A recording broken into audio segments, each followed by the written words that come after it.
So I just want to get some sense of your positions for folks out there. So let's start with inflation. If you're elected to Congress, what steps do you think that you could take in Congress to do something about inflation? Well, one of the things I think we start with investing in production in America. I think that helps to alleviate some of the supply chain issues. But I do think that, certainly it's time that we raise the minimum wage, and that the minimum wage is tied to inflation, such that as inflation increases, so with the minimum wage. I think that there are opportunities for us to bring forward clean jobs with clean production, such that people are making wages that will allow them to buy groceries and buy gas. Certainly the Inflation Reduction Act is going to start to move in that direction as it reduces the debt, provides for clean energy production and manufacturing, and that we get a sense of how we move Americans forward, that they have buying power. Certainly we need to address the housing crisis. Those are all ways that we can start to combat inflation and give people the opportunity to be able to live lives that they can literally pay for. Right. But I mean, a lot of the Republicans are saying that, a big part of the reason for the inflation is the amount of spending that the Biden administration has done. Do you think there's any connection there? Do you think there? Well, I think we have to not ignore the fact that we're coming out of a pandemic that caused a lot of what we're seeing now, and moving out of that, there's going to take investment. And I know they like to use the term spending, but in reality, there are things that we have to invest in to make sure that we're going to get positive outcomes. Sure. So let me ask, okay, immigration. I think we can all agree, Democrats and Republicans all agree that what we got right now is not working, right? So what steps could you, or what would you support doing to try to fix immigration? Well, I think we start with talking about a clear path to citizenship. To deny that we have people who have come to this country who are now a part of our fabric, who are working here, whose children are attending schools here, who are contributing, should have the opportunity to become citizens. And I think by doing that, we start that process. Certainly we need to make sure that what is happening at the borders is humane, that we're treating people as people and not animals. But we have to start with the conversation, and that conversation needs to start with talking about a pathway to citizenship. Right. And do you think the border should be more secure, or what do you think about? Actually, I think that it will take me seeing the realities of what is happening there rather than just what I read and what I see on TV. But certainly I think we need to take appropriate measures to make sure that illegal activity is not occurring, but again, that we are treating people humanely. This is a country of immigrants. So to say that we shut our doors, that we close our borders, does not seem American to me. Okay, so I want to ask a little bit about abortion. Obviously, a big topic of this race. What is your position on abortion? Do you think the government has a role to play there? I am pro-choice. I think that the government should be out of a woman's right to choose what she wants for her health and for her future. I think those decisions should be made by a woman and her healthcare professional. I don't see a role for government in those decisions. What about, for example, I know some Democratic candidates have said that they would back a framework roughly equivalent to Roe versus Wade, where it's abortion is allowed to the point of viability. I think it's 23, 24 weeks, and then after that there are protections for the unborn fetus. Do you think that should be? Do you think? I pretty much agree with that, and so my goal would be to codify the Roe v. Wade decision. And I think that goes a long way with giving back to women the right to choose, as we've had for almost 50 years. Okay, Ukraine. I have to ask about this. There have been some critics of the administration who have criticized the amount of money that we're spending in Ukraine and have said that that money could possibly be better spent helping folks here in the U.S. who are having trouble buying food and gas right now. What's your position on that? I agree with what the administration has done, the supports for Ukraine. I think, we are a nation that promotes democracy. And I think that this is a situation where we show how we work to strengthen democracy. We're not forcing it, but we're helping to aid it. And certainly to say that I don't think that we should put more efforts and more investments in what's happening here in America, certainly I would not say that. But I don't know that I'm at the point where I would second guess what we're doing as a nation to help people in Ukraine and against what Russia is doing. So you have served a lot of terms in a lot of different elected offices. What is it about being in elected office that you like? I love people. I grew up with a sense of community. I grew up in a family where we didn't have very much. We were impoverished. But my parents, who were not high school graduates, believed in working, believed in giving back. And so they worked 2 and 3 jobs to make sure that 6 kids were educated. We learned that education was the key out of poverty. It has certainly shown that to be the case for each of us. And so the opportunity to help other families use education to level the playing field, use education to have the opportunity to live what we back in the day called the American dream, has always been what I believe has propelled me to do community work. I got involved in education because of my own kids. I have 2 sons, making sure that those opportunities and accessibilities were available to not just them, but other kids like them. And then understanding how schools were funded, wanting to be a part of that solution, making sure that schools were adequately funded in my district and in my county, and then the role that the state plays as it relates to policy and mandates. Those were opportunities to be a part of the solution, to bring experience that I had gathered from someplace else, even from working for the Chapel Hill Police Department and understanding criminal justice and how we might work to reform that.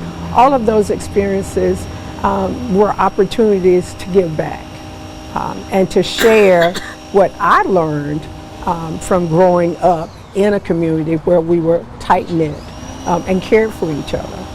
Sorry, the wind is like going straight in my face if you sneeze. Sorry about that. That's okay. So, when you get to Congress, what would your top priority be? For me, coming from North Carolina, voting rights and securing our democracy, and certainly women's reproductive freedom and the environment. I think all of those are issues that are not just prevalent today, but have significant impact on what the future of this country is going to be about if we don't start to address them like yesterday. Like yesterday? Yeah. Like we're behind I hear you. in addressing We're behind on all those things. Yes. Yeah, I hear what you're saying. I guess in a nutshell, and I guess you've already kind of answered this, but I want to ask it again. Why are you running for this office? I'm running because I feel that I still have a lot to give. There's a lot that I want to see accomplished. I want to be a part of the solution and not the problem. I don't want to just stand on the sidelines and complain. I do believe that I have the experience, I have the support And given the opportunity, I just want to continue serving. I think that's all. Is there anything you want to add? Good.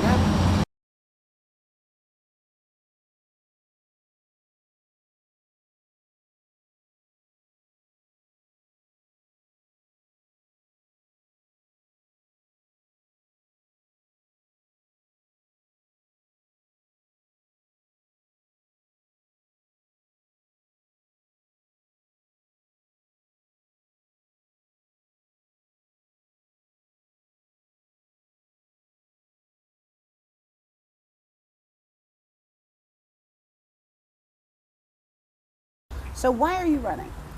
I'm running because I feel like our federal government's kind of like a big business model right now. In the hospital, I've been working for about 10 years as a nurse, and I've seen this trend toward high up hospital administrators like the CEO, CMO, CNO level making decisions that are so far removed from the bedside care, and it's really negatively affecting the patients. And my husband's noticed a very similar problem in the business world. He's a CPA. The bigger the business, the higher the people are that are making decisions that are really kind of affecting a lower quality. For him, it's a financial audit. So different products, same problem. And then I'd say there's this trend in the past few years of a lot of executive orders at our federal level. So we see this kind of roller coaster effect because it depends a lot on who the president of the United States is, because they keep overturning one another's executive orders. And so I see kind of this distinct difference in kind of centralized power that really our Constitution was moved away from. We're supposed to have a lot of checks and balances, really give more power to the people in the states, but we're seeing a lot of centralized federal power. So I'd like to get rid of executive orders as my number one policy goal. Well, but I mean, just to play devil's advocate for a second, though, I mean, he's moving, okay. If you were to get rid of executive orders, that would have really limited what President Trump was able to do in the last administration. Also, obviously, President Biden and former President Obama. Do you think that's okay? Do you think it's a good thing to limit them more? I mean, sometimes it was about the only things that got done.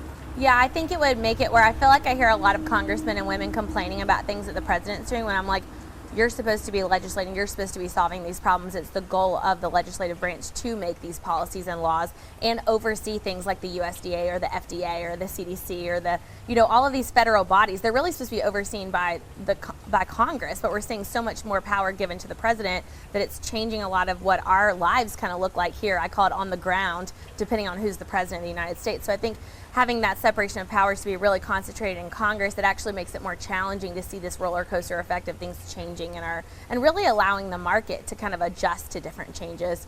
I think that my worldview, I look at people as, in general, everybody views the world differently, but my worldview is I think people are naturally selfish. And so if we give too much power to one small group of people or one person, they're going to naturally exploit that for their own kind of power. And we see that throughout history. And so my whole goal is to make sure we're separating those powers so we keep this kind of democracy, keep this power in the people's hands. And really, there was a specific executive order that touched my family, and so I felt like I couldn't really advocate for my family just as a person or with them or with a lawyer. It was really a federal problem, so I ran for a federal office. What was the executive order?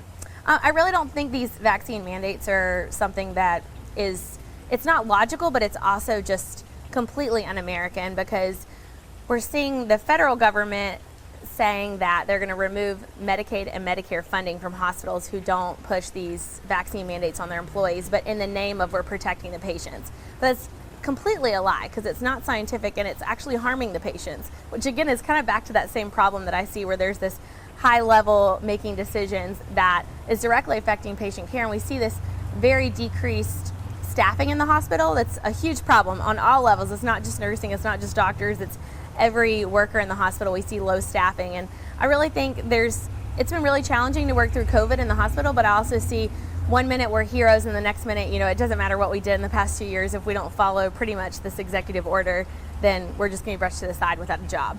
And we see that in other federal contracts as well. What is it that you do in the hospital? I'm a nurse, and I've been an ER nurse mostly. ER nurse. Yeah, but I've done other things, mostly ER. You said the vaccines are harmful. Can you explain? No, I would say no. I always make it very clear as a nurse, I'm here to assess and teach. I'm never here to recommend. So to me, it's just people should have the choice as to whether they want to take it or not take it. It's this forced mandating problem that I didn't really give my opinion on the vaccine because it really wasn't up to me. It was up to people and their doctors. But once the federal government kind of stepped in and touched, both my parents are respiratory therapists, and to tell them, you're going to lose your job if you don't take this shot after they've already had COVID and they've been working the front lines of the front lines with every dying COVID patient for almost 2 years, and then tell them they're going to be fired if they don't comply, that's just completely un-American and not tolerable for me. Okay. So I want to ask a little bit about, speaking of democracy, I got to ask about the 2020 election. Sure. Okay. Do you believe that Joe Biden is properly elected president? I think that what I love about our democratic process with our Constitution is the president is actually elected in Congress. So when he was certified on January 6th, as horrible as January 6th went, I do not endorse anything that happened on January 6th. I love the way our Constitution is built and the democratic process of every state having representation there in Congress. And I think Joe Biden is our president because of the congressional power of certifying the election. Do you think the election was conducted fairly? I actually know that it was not conducted completely fairly because my husband was the lead data expert on the Trump versus Raffensperger case in Georgia, and he objectively has about 100,000 votes that just per Georgia law, publicly available data through the Georgia Secretary of State, is either blatantly illegal per Georgia law or irregular enough that if I showed you this whole list of about 30 items, you would be like, that's suspicious. And we've had friends in the tech industry that are Democrats that have read through his report and they're like, this is really concerning. He calls it lack of controls. It's not fraud, it's just lack of controls. And the difference in votes in Georgia was 12,000 votes. So that's only one state. So I can't tell you who won the presidential election, but I can tell you Joe Biden is our president, and he's our president because of the way our Constitution is set up, which is actually amazing because it decreases chaos and it keeps our country running wonderfully. Even when people are questioning the 2016 election or the 2020 election, we have this process that decreases chaos, which I think is great about our American democracy. If your husband has this information, what's his name? His name's Brian Geels. Brian Geels. If your husband has this information, why did the courts not find? Yeah, that court case was filed in early December of 2020, and it was pushed off until the end of the month. And if you remember, there was a phone call leaked between Trump and Raffensperger, and the way the media presented it was Trump was pressuring the Secretary of State for votes, but really that was actually a settlement call, and it was illegally leaked by Raffensperger. So when that phone call happened, they actually did assign a judge, and the judge had not been assigned for about a month, and then he was supposed to testify in court on January 8th, and then January 6th happened. So the case was voluntarily dismissed by Trump, so it was never actually heard by a judge because it was voluntarily dismissed by Trump after the certification. Just a question about a few issues for you. Number Sure. one, inflation. What actions, if you're elected to Congress, what actions would you take specifically to reduce inflation? Yeah, I would prioritize a budget. There's been a lot of talk about a constitutional amendment to make sure that we always have a budget. We need to be working down the debt, not increasing the debt. So that's my number one priority as far as making sure there's a budget, making sure that we're prioritizing Americans when we're spending a lot of money. There's been a lot of money that's been sent overseas, and I'm not saying I'm for or against that. To be honest, I feel like most people don't really know what's truth anymore. They don't know where that money went. They don't know what's going on in Ukraine. People kind of want to have more information. I think we have a freedom of information problem right now. And so as a congresswoman, I would really like to go to Ukraine. If we're going to send $40 billion to Ukraine, I'd like to know where it went and be able to report back to my constituents where it went. But I think a lot of people are frustrated because they're having trouble paying for gas, they're having trouble paying for groceries, and I think there's things the federal government could have done better with that money to actually help Americans. So, I just want to follow up a little bit on that. So, do you think that that the U.S. should be sending less money to Ukraine? I would have to know more information. From what I know, I ask a lot of people a lot of these questions as far as what information they have on that, and I don't think anyone really knows. All we know is we are hurting for the people of Ukraine, but we don't know how much that money is really helping, or is it causing more problems than good. I don't really know, and I think as a congresswoman, I'm going to want to really investigate where that money is going and making sure that it's oversight, really. When we see all this spending from the federal level, who's going back and finding out if things are working, if immigration policy is working, if spending money on Medicare and Medicaid, is it working? Going back and finding out, talking to individuals that are receiving those funds and finding out, hey, did this really help you? Did you see the funds? Is this helping your life? And I think with Ukraine, I'd want to just go and talk to Ukrainians and find out, hey, did you notice that there was help from America? So another question on issues, abortion. Where do you stand on abortion? With my whole platform, I want to decrease the power of the federal government, and like the Constitution says, any power not given to the federal government, I want to make sure it's given to the state. So in this case, right now, after the Roe v. Wade overturn, it is in the state's hands. And so my personal beliefs, I'm pro-life, but I would not want to legislate that from the federal level. I would leave it with the states. Okay. Immigration, obviously pretty broken. I think everybody agrees. Yeah. What steps do you think need to be taken, or what could you do in Congress to try to solve that problem? Well, I separate that issue into kind of two parts. So one is what do you do at the border, and then what do you do with people who are either here or want to immigrate to be here. With the border, we have to secure the border. We have fentanyl coming across that looks like candy. Our children are dying. There's drugs that are, in the black market that are laced with fentanyl right now. We have to protect our children. There's sex trafficking, there's child trafficking.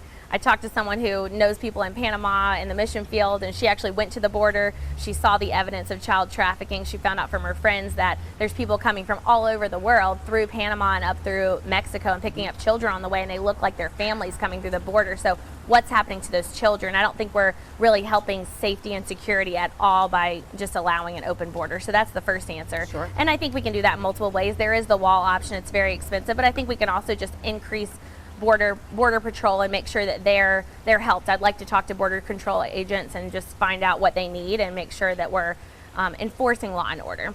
And then as far as immigration policy, there's a lot of people who are here illegally at this point, and so I'd want there to be an avenue as far as, I don't think anybody really wants a police state. I mean, in reality, justice is you came here illegally, you need to go back home and do the right process, but then that creates a policing state, and I don't think any of us really want to live in that culture, and so many people are here because they want to work and they want a better life. And so if those people who are here that want to work and have a better life, I want them to have an opportunity to be able to be sponsored by employers, because right now it's on employers to worry about doing something illegal by employing people, and they need people. With the economy right now, so many employers don't have workers, and so I would never want someone who's here, illegally technically, but is wanting to work and add to society. I want them to be able to do that. So I'd want there to be a sponsorship program where workers can get them that paperwork and at least have residency and legality of being here. I think if anyone's breaking the law and they're already here illegally, then that is cause for deportation, because it shouldn't be tolerated for them to enter our country illegally and then break our laws here in America. Sure. One more question. Okay, so for the shutdown. So some Republicans have been talking, if Republicans are able to take the majority in the House, they're talking about the possibility of refusing to raise the debt ceiling to basically force a shutdown, and using that as leverage to get entitlement reform. Is that something that you think you would support? I would have to look at logistically why they're doing that, but I think we do need to cap the debt ceiling. Right now, that's what's causing inflation is so much overspending. So we need to sit down at that point. If Republicans do take the House, we still have a Democratic president. So to get anything passed, we're going to have to work across the aisle. We're going to have to sit down and we're going to have to talk about things and what do we have to keep spending money on to keep everything going? What can we cut? We're going to have to actually make those hard decisions and work with each other and make sure our constituents are supported, but not make inflation get worse. Because actually the people who are the elderly and the fixed income and the lower income people are the ones who are being harmed the most by increasing the debt ceiling and causing more inflation. So I would be for capping the debt ceiling. But as far as motivation for that, I'm not sure what the Republicans have up their sleeves. I can tell you I complain more about the Republican Party these days than I do the Democrat Party. So, well, but I heard you say, and just one follow-up, I heard you say, work across the aisle. And I think we all kind of know that, and this is true in both parties, that's really not being rewarded in the current system that we have. You're right. What do you think you can do differently to make that work for you? I think to me it's not about getting the praise of getting something done. I just want to make sure people are taken care of. And so if I have to go and talk to a Democrat colleague and they bring forth the bill and something is actually accomplished because it's a Democratic bill, so Biden will sign it, great. If people were helped, that's great.